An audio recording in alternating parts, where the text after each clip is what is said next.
Hey honeys, it's time for another gorgy episode of the Hundamental Guide to Life, the podcast with me, Gareth. This season, we've teamed up with possibly the honeyest summer festival ever, Back to Festival. What is Back to Festival, I hear you cry? Well, what if I told you there's a 4-day Hunfest taking place at Catton Park, Derbyshire from the 30th of June to the 3rd of July, featuring some of the most iconic 90s and noughties nostalgic acts for you and your honeys to party with. I'm talking Bass Hunter, the Venga Boys, Birdman Scoop, Wigfield, Scouting for Girls, oh yeah, and not forgetting Cascada, Aqua, UB40, and the Mighty Steps as part of their 25th anniversary tour, plus over 100 acts for you to go wild in the aisles with. Back to Festival is well equipped to keep a Hun's needs met, from gorgy cocky tea bars, top quality branded drinkies, nom local food traders, and if that's not enough, a brand new dead exclusive VIP area for all preemie Huns out there. So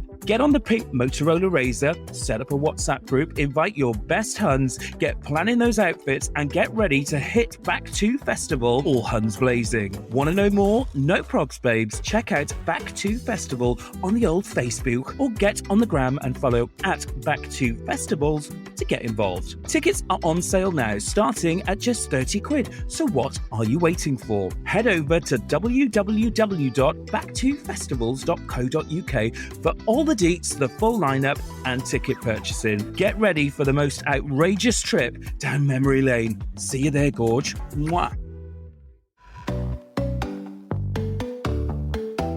So, Huns, we're here. Can you believe it? At the final episode of Season 2 of the Hunsnet podcast, the Hundamental Guide to Life. We have certainly saved the best till last. Wherever you go, he's going to be there. Whatever you do, he's going to be here. It's pure and simple. It's the multi-talented actor, singer, star of stage and screen, who is right now a handy Andy, but we'll talk more about that. Property restoration. It's the fabulous Noel Sullivan, or should we say Sullivan? I love that. That's my new moniker. Yeah. I might actually change my name by deed poll to that. Well, why not? I know, it's something to do. We were just chatting because you are like slap in the middle of a property renovation in France, right? Yeah. I decide, well, basically, whenever I'm resting from my acting career, I head out here and chip away at like a 16th century farmhouse that we got about 18 months ago. So I'm basically learning how to be a tradesman from YouTube. This is it. But the reason why I wanted to go straight into that is because I wanted to ask, have you chosen a nice decal for the kitchen? You know, like a live, love, laugh, Prosecco, ring for Prosecco. And what have you... I think for my house, it has to be like sing like no one's listening. Oh, yeah. For all the listeners, I've got to tell you that currently on holiday in Turkey, and I mean, you listen to people when they're talking on the sunbeds, don't you? And there was this woman yesterday, literally, non-ironically, talking about life's not waiting about for the storms to pass. It's about learning to dance in the rain just because it starts to think. I just love all that shit, you know? It's just my life. There's the whole aisle in Home Bargains, isn't there? That just has everyone that you'd ever want to have or to dot around your kitchen. Well, that must be so frustrating for you being a Hun in France, and there's not a B&M or a Home Bargains in sight. So, I mean, how are you coping? I found a shop that's very similar called Castorama, and it's like they even give you a loyalty card. So, like once a week, I'm whizzing around there.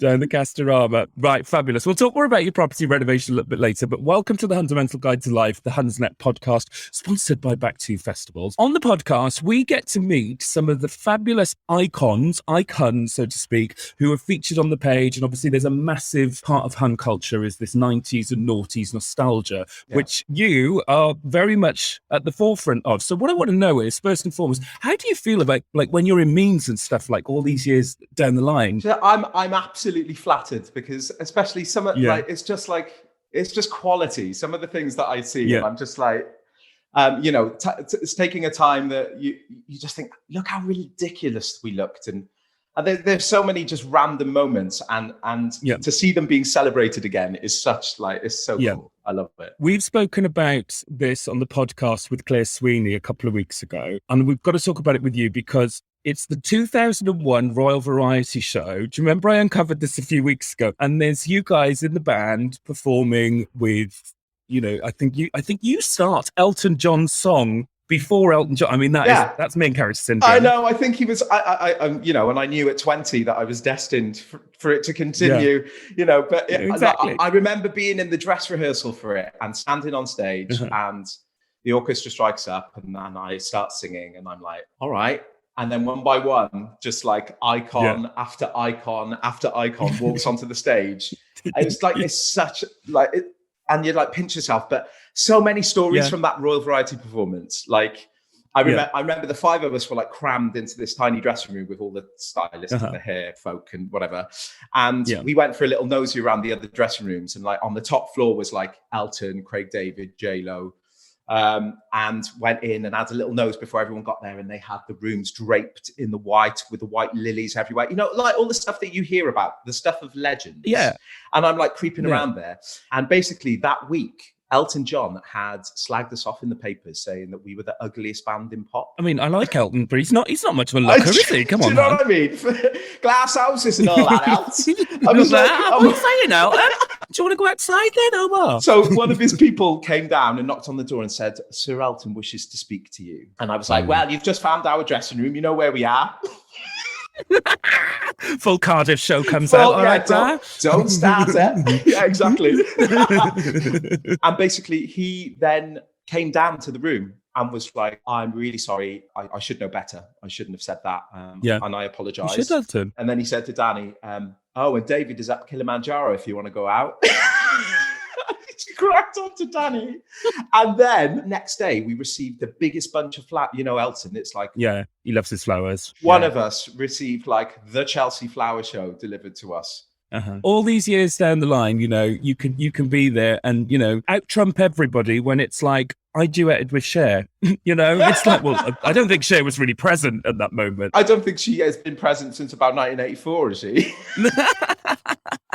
Oh, God, Cher. What's really been interesting now is looking back at it 20 years later, because there's been so much reality TV, so much shows. But, I was looking back at your concert, your DVD, your concert that you did with Hearsay, and I think it was the first day. They worked you hard. There was so much choreo and singing. It's mental. In fact, I've got some memes that I'm going to do, but I wanted to wait till this recording of the thing until we do them. But they worked you hard back in the day. It was a different time, Intense. It was intense. It was, we rode you around for a couple of years, really. But the amount that we crammed into that time, sure. I don't think it could have gone on for any longer because we'd done everything.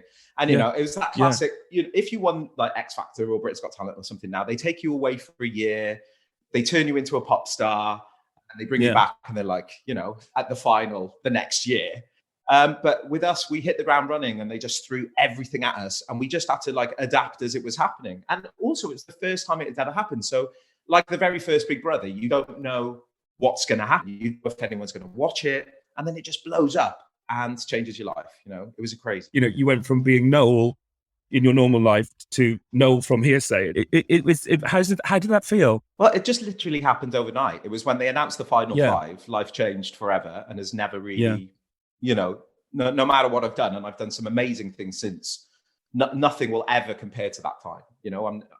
I'm never going to have an experience like that again. It was a once in a lifetime thing, Back in the day, we were trying to be cool. We were trying to be all of that, and reality TV and trends moved really, really quickly. And I think why this whole Hun culture and nostalgia things come back is because it's 20 years down the line, and you look at it and go, that was actually pretty cool at the time. Do you know what I mean? And there was probably a time, I remember like looking at some of the hairstyles that I had when I had hair in like 2004, about 6-7 years ago, I cringed to watch it. But now I love it because it's just a real moment in time. Let's talk about hair. Because I remember having like at one point, I think it was for the Lovin' Is Easy video. I had like a purple mohawk.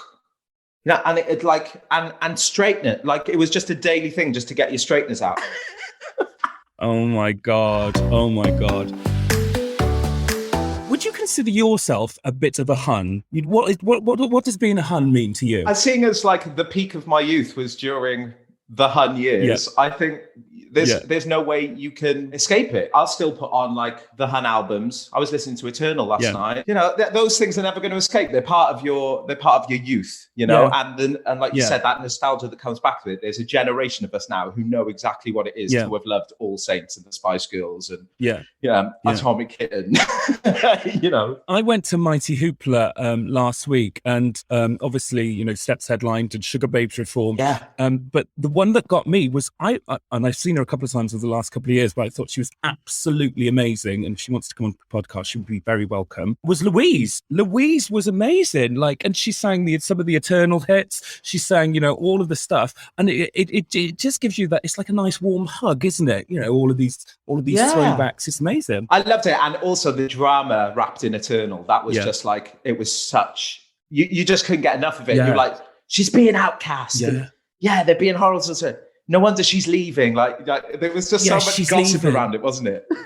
And then Kelly left, and then she came back, and then it was the big reunion. It was the sisters, and what were the sisters really bitches? Like, oh, it was amazing. I loved it. That Always and Forever album was like cracking. I like I can remember being like about 12 or 13 years old, walking around bloody high school singing bloody Amazing Grace. Amazing. the Eternal version of that.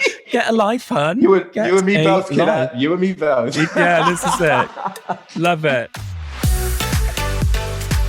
With all of our guests, we test them out to see where they are on the Hun scale. Okay, now there's no right or wrong answers to this. We just want to find out where you are on the Hun scales. Okay. So, Hearsay's outfits were very much jeans and a nice top territory. Do you remember a particularly honey outfit from the time? And I've seen you meme these already, but it's got to be the. I know it's got to be the River Island outfit. They are. If you needed a picture to sum up 2001, 2002.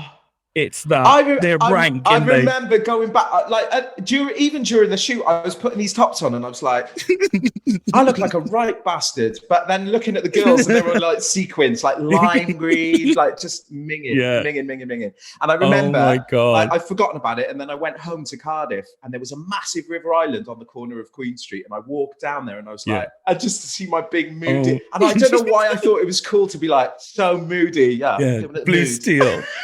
I love it. I absolutely love it. I'm so glad that you said that, because that outfit, get up, that whole image, and you know, Kim's got the flicky out hair, and you got the moody look. That is 2001. That's the one, isn't it? Oh my God. Which looks like a lampshade. No, I love it. I absolutely love it. Do you know what I actually think, though? It doesn't help me. You might have dodged a bullet, actually, because there's only a couple of pictures of it that you can get. And I've got to be honest with you, I'm Googling, going backstage River Island shoot shot to try and get something from. There was none of that. Nah. Thank God social media didn't exist then, because imagine the shit that would be floating around on the internet. It would just be awful.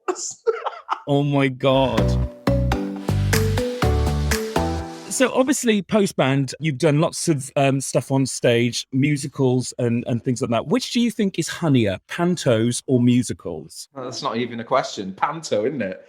Panto is like Hun versus Christmas. It's like the ultimate Hun experience, because all of the Huns from my era are now like peak panto. Do you know what I mean? Like everywhere. You can't go to your local panto without seeing someone from the 2000s, like in a leading role. Who have you done panto with? Who's Hun? Who have I not, darling? No. I actually, I've only actually done 2 pantos in my illustrious career. One because I needed to pay for my wedding, and of course, and the other one was the most depressing panto of my life, and it was in Crawley. And it was. Oh, right. Okay. Well, the scene's pictured. Well, yeah, there you go. Yeah. And we've got, basically, I'm Aladdin, and my Widow Twankey, Les Dennis. That is Hun. So you don't get better than Les. You can't get better than that. No, exactly. Les Dennis obviously been in the soaps as well. Who do you think is the more honeyest out of Gail from Corrie or Kat Slater? Who do you think's the biggest Hun out of Gail or Kat, if you had to put them in celebrity deathmatch? Kat for me. And Kat would absolutely destroy Gail in a death match. Like she would. You don't mess with Kat. No, something that me and my friends quote all the time, and we don't know anyone called Gail. Do you remember when Eileen and Gail in Corrie had a fight in the street, and Eileen just goes, "Go home, Gail." That is just something that we quote on a daily basis. I think this is like me slowly like going into some sort of psychosis. I need to stop. No. I was chatting to my friend earlier about the soaps we used to watch as a kid, and obviously like Neighbours was such like I just seen that it's come to an end. Did you just film the last episode? Yeah, but do you remember it was on at 5:35 after school? And then if you got to bunk off school the next day, it would be on lunchtime, the same episode. Yeah. So you just always be watching Neighbours because there was nothing else to watch. I think we're probably about the same age. Do you remember El Dorado? Oh my God, Pilar and Marcus. Yes, I loved El Dorado so hard. I was devastated when it finished. I was devastated. Walking around a bloody white set. It was just brilliant. The reason for them putting it on was that EastEnders was so dark and grey and they wanted something to sort of brighten it up. It literally was like riddled with controversy. The Wikipedia page for El Dorado, if anybody needs something to do, is quite a treat. So there we go. Fabulous. I'll be on that later. Get stuck in. Yeah, exactly. Yeah. Do you think that there is something from that time, like a product or fashion or something that really defines Hun culture for you from back in the day? Is there something for there? For me, it's definitely the UFO pants and the crop top. Like the low risers. Yeah, and they had like strings on them. And I don't know what happened, but for a couple of months, I think everybody thought it was cool to wear them. And every time I see pictures of us wearing them, I just am like, they were such a hazard. Like there were bits hanging off them, like you could get trapped in tube doors or like a big gust of wind and you're off, you know? Yeah. I used to call them the Fame Academy pants because you remember Fame Academy when it came on? There was the girl doing the big kick and then all of the streaming things on the way back. Yeah. Do you remember Baby G watches? And everybody had a Baby G. Wet Look Gel was huge at that time. Straighteners for boys. Straighteners. So when I had hair and I was using straighteners, and my friends will know this because we were all working together at the time, I used to just I wouldn't have time to dry my hair, so I'd literally put the straight. This is probably why I'm bald, to be honest. Let this be a lesson to you kids. If straighteners ever come back, don't. Don't do it. Don't do it.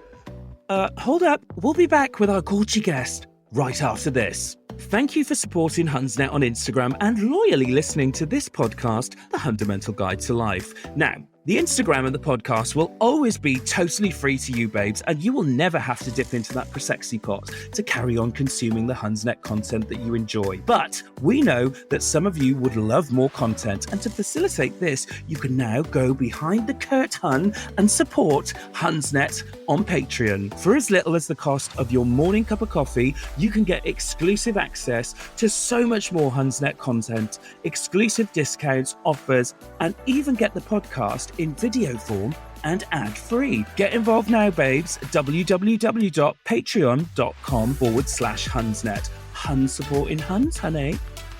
We spoke earlier on about your renovation project. So just tell everybody, I know we've chatted before we went live. So you've got this renovation project. Where is it? So I'm basically in the Pyrenees, an hour south of Toulouse, just about 20 minutes from the Spanish border. And we bought it after the first lockdown because we were in London in a little flat for lockdown 1 and we nearly went mad. So it was, we just decided to throw caution to the wind and have a go at something that we always wanted to do. So yeah, when I'm not working, I come out here and just, hack away at it and learn how to roof and plumb and tile and all that kind of stuff. Do you get recognised? No. That's it's us. C'est Noel. C'est Noel. C'est Noel de Hirse. De Hirse. Wherever you go, I will be there. I'll never do that again. Oh my God, never do that again, but I love it. No. Do you speak French or did you let the funky music do the talking? Yeah, very good. Evidently, my favourite Girls Aloud track. I'm learning more as I'm here. I'm doing a little course and all that kind of stuff. But in all honesty, it's very rural. I don't really see a lot of people here, which suits me fine. Because obviously you're in France. Is there a French version of Huns? What are there Huns in France? I don't think in this part of France there are Huns. I like my next door neighbour's like a 90-year-old woman. So and she's a bit of a Hun. Her name's Madame Langepay. She comes around and steals the figs and brings us back jam. It's cute. It's very, very, very Dick and Angel, Escape to the Chateau. I love it. It is. I was thinking about just getting myself like a red dye and some victory rolls and maybe a floristry deal with Next. Well, that's it. Yeah. Right, okay, let's talk about hearsay a little bit more then. So, you must get asked this question that I'm about to ask you all the time, but we want to, will there ever be a hearsay reunion, do you think? We did have a little chat about it last year because it was 20 years. And then, just as people are busy and doing all their own things. Yeah. I just think, I don't know, maybe, I don't know, is the answer. Like, it didn't work out last year because of timing, where and all that kind of stuff. But you could never say never, but it's just not like, for me, when we were talking about last year, I was like, it would be cool to revisit for nostalgic reasons, but at the same time, I think everybody's carved out such a different career for themselves now.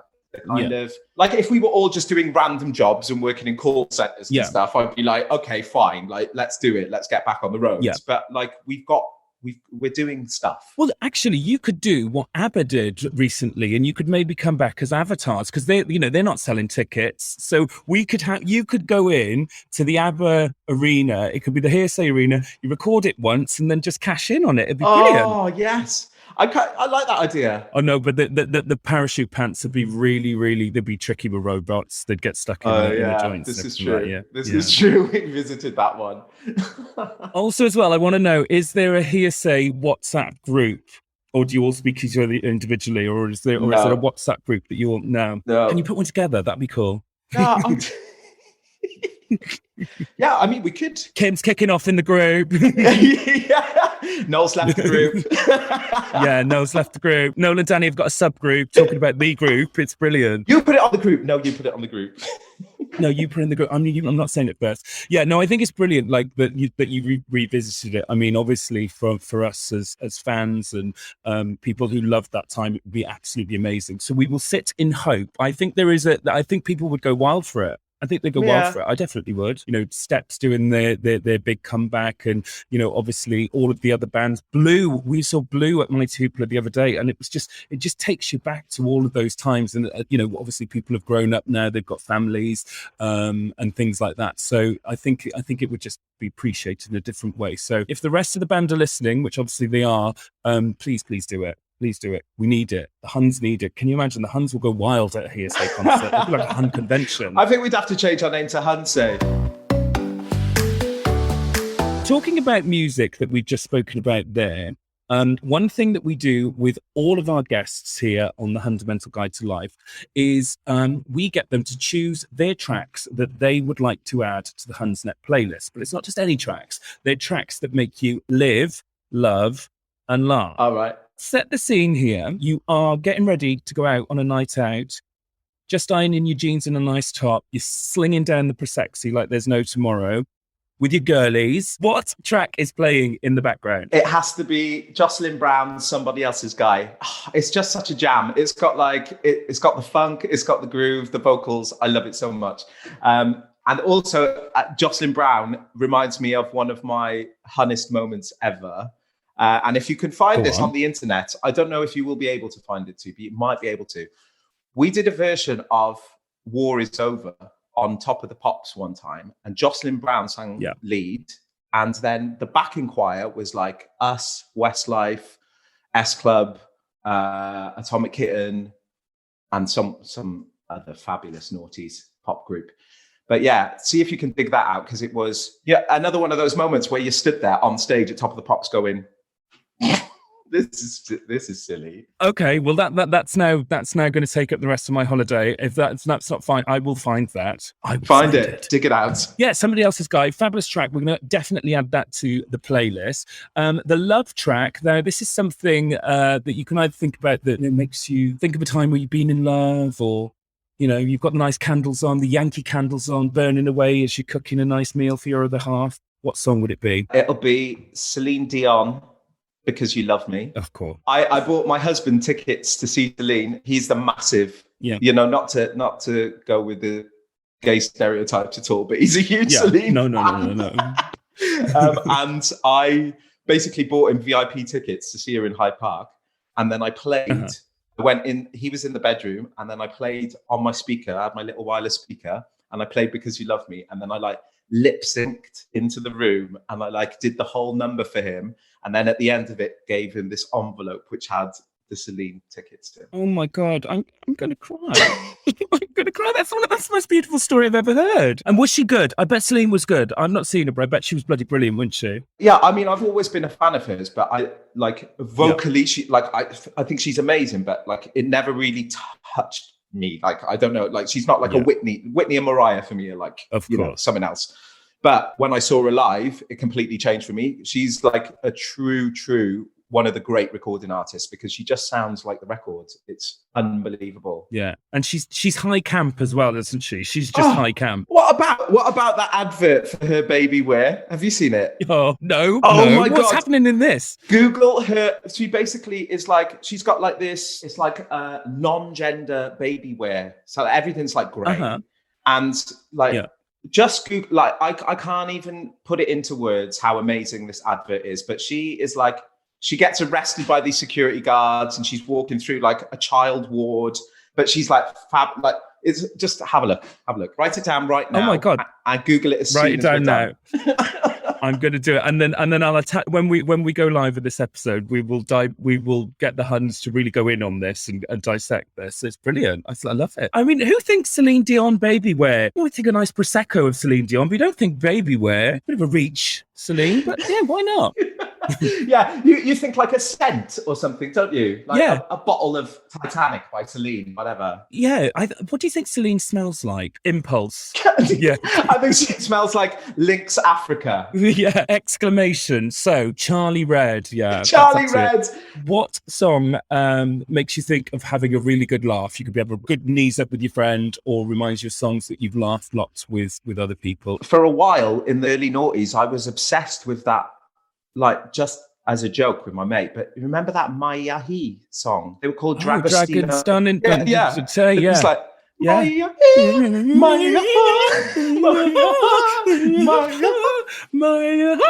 and hello, how do? It was so weird, but I remember being like, it was at that age when I'd come home from school and then or like the box would be on, and it would always be on the box or MTV, Select or whatever. But I remember just watching them and just being like, "What is this? Like a bunch of Greek boys like dancing on a plane." It was an airplane, wasn't it? It's mad. No, it's definitely going to go on the playlist. To be honest, it's probably on the playlist. To be honest, kids don't watch MTV anymore, do they? No, like nobody. They didn't watch it. But I remember getting home, and I remember this. Like I think it was 1997. I can remember being on my sofa in Pontypool. South Wales, flicking through MTV and then Sky News because Gianni Versace. I was like, there was the whole Gianni Versace thing going on at the time, and I can remember that, and I can remember ATB's 9 p.m. Till I Come, just literally on repeat on the music channel. That's a real vivid memory of me. Yeah, the music channels. I miss the music channels. What are kids doing? Where are kids getting the music from today? Yeah, that's probably YouTube, really, isn't it? Yeah, Spotify and all that. So Noel, this is the final Royal Highness of the season, okay? And every week on the podcast, we get one of the Huns who we interview to crown somebody else in the Hun world as this week's Royal Highness, okay? And they will sit in the Royal Hun Hall of Fame on the Royal Highness throne for this week, and you can choose whoever you want. I'm going to go Queen of the Huns. Queen of the Huns? I'm going to put Madonna. I'm going to give Madonna the crown. You're going to give Madonna the crown. And why do you think she deserves to be this week's Royal Highness? Because I think she's been a Hun. She was a Hun before the Huns, and she's still a Hun. Yeah. Just clinging on in there. I just like, in every decade, she's just done something ridiculously Hun-worthy. Like something that you talk about and go, like, I just saw her on the internet the day before yesterday, recreating the famous kiss with Britney, but she looks like a cat. It's so amazing. Like, what have you done? I just love everything about you. I'm obsessed. Yeah, we got to talk about Britney's wedding. That was like a vomiting of Huns. You had Paris Hilton there, Selena Gomez, Madonna was there. Fabulous. That was a Hun wedding. Oh, so American. Yeah, wedding. I reckon they went Carver Brute for that, didn't they? Yeah, Carver. Oh, yeah. That's one of these things. So I'm currently on my holiday here in Turkey, and they don't actually do Prosecco, but the British guests here could not fathom that. So like, I'll have a Prosecco and they're there drinking it, but you can see that it's actually Carver, but nobody is addressing the elephant in the room. that the bottle of Prosecco's a carver and everybody's just getting on with it. You're in Turkey, so really you shouldn't be having carver or Prosecco. I don't know what the Turkish sparkling white is, but maybe check it out. You could invent a new Hun drink there. Absolutely. A nice Hun cocky tea here in Turkey. Right, okay, Noel, thank you so much for joining us today on the podcast. You've been absolutely amazing. Some great Hun stories. But before you go, tell everybody, apart from your house renovation, what you're up to at the moment. What's going on in the world of Noel? It's just like audition time. So I'm auditioning for, musical stuff and TV stuff. And I've written a film that we're just trying to get off the ground at the moment, which is with a decent production company, trying to shop that around to various actors to get them on board. It's called My First Gay Wedding. Yeah. And it features heavily the pop group Steps. So I haven't asked them to do it yet. I've asked Faye. No. Faye's up for it. So I've got one of the 5. Yeah, Faye's up for anything. Yeah. I reckon Faye's up for anything. Yeah, she'll do it for it. She's mad. She's crazy. She'll literally do it. So, she could play all the parts anyway, I'm sure. We love Faye. She was amazing on the podcast. We hope one of your next things, as we spoke earlier on, is this Hearsay reunion, even if it's just for one night. One night only. Just give us one night, guys. We need it. The Huns need it. One night at Wembley. One night at Wembley Stadium. Noel, tell everybody where they can find you on socials. I'm at the Noel Sullivan on Instagram, and you can find me on Instagram also at The Little French Renovation. Oh, yes, because you will see all of the behind-the-scenes gossip and pics from the house renovation that we have spoken about on the podcast. So thanks so much for joining us. I'll let you get back to your cheese, wine and house renovations. Let me know if you want any inspirations for those decals in your kitchen. I will, babe. Wherever you go, I'm going to be here, Noel. I am. It's pure and simple. Fabulous. Noel Sullivan, thank you so much for joining us on the season finale of the Hundamental Guide to Life, sponsored by Back to Festivals. And we'll be back for season 3 very, very soon. Until next time, bye-bye. Well, that's it. Another episode of the Hundamental Guide to Life is over. But before you go, have you checked out the brand new Hunsnet website? www.hunsnet.com, our brand new home on the Tinterweb. Need to get tickets to Hun Brunch? We got you, darling, as all the tickets can be found there. Not yet pre-ordered the brand new Hunsnet book? Hitting bookshelves this August, might I say. Don't worry, babes, all is forgiven, because you can pre-order it on the site. And finally, if you want to treat yourself or one of your honeys to a dead gorgy present, you can browse our full range of merch too. Log on now for all things Hunsnet on the web, www.hunsnet.com. Insanity Group.